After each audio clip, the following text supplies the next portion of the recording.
What's going on? It's the Angry Blue Sock. Got another song request from XFP. Wants me to sing. Wow. Edmund Fitzgerald by Gordon Lightfoot. Yeah, I read it right. The Wreck of Edmund Fitzgerald. Wow. This is going to be a change of pace, but hell, why not? La la la la la la la la la la la la la la. Gordon Lightfoot is an absolute legend in the music field. Possibly the greatest Canadian. The legend lives on from the Chippewa down off the big lake they called Gitchagumi. The lake, it is said, never gives up her dead when the skies of November turn gloomy. With a load of iron ore 26,000 tons more than the Edmund Fitzgerald weighed empty. That good ship and crew was a bone to be chewed when the gales of November came early.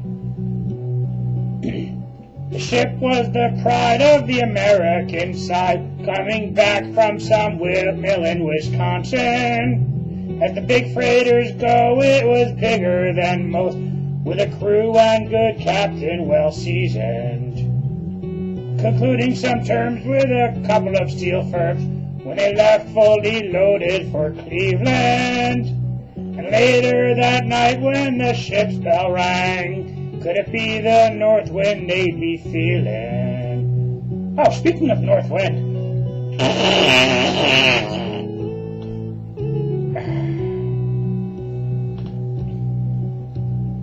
The wind in the wires made a tattletale sound, and a wave broke over the railing. And every man knew, as the captain did too, 'twas the witch of November come stealing. The dawn came late and the breakfast had to wait, when the gales of November came slashing. When afternoon came, it was freezing rain in the face of a hurricane west wind. West wind, because I farted to the west. You know something? For all of you guys who haven't really given Gordon Lightfoot a good listen to, he's pretty much like the greatest storyteller except for Johnny Cash. When supper time came, the old cook came on deck saying, "Fellas, it's too rough to feed ya."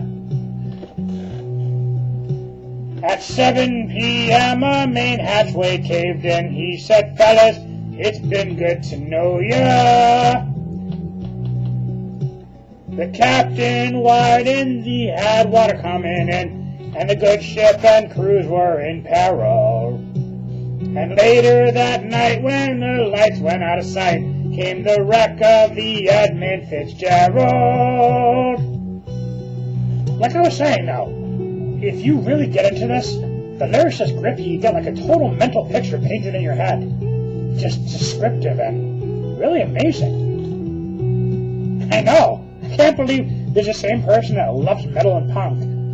But, hey, I'm eclectic. Does anyone know where the love of God goes when the waves turn the minutes to hours? The searches all say they'd have made Whitefish Bay if they put 15 more miles behind her. They might have split up, or they might have capsized, may have broke deep and took water. And all that remains is the faces and names of the wives and the sons and the daughters.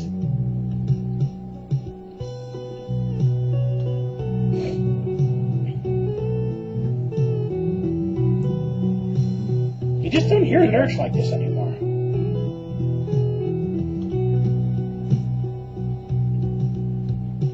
Lake Huron rolls, Superior sings in the rooms of her ice water mansion. Old Michigan steams like a young man's dreams. The isles and bays are for sportsmen. And farther below, Lake Ontario takes in what Lake Erie can send her. And the iron boats go, as the mariners all know, with the gales of November remembered.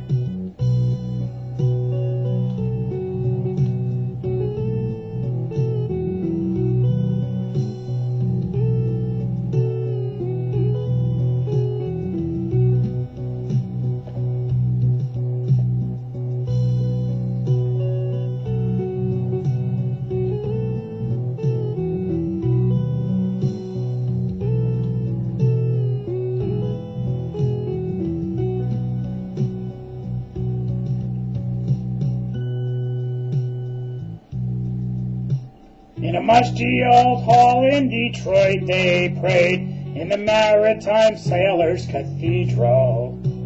The church bell chimed till it rang 29 times for each man on the Edmund Fitzgerald. The legend lives on from the Chippewa down of the big lake they call Gitche-Gumee. Superior, they said, never gives up her dead when the gales of November come early.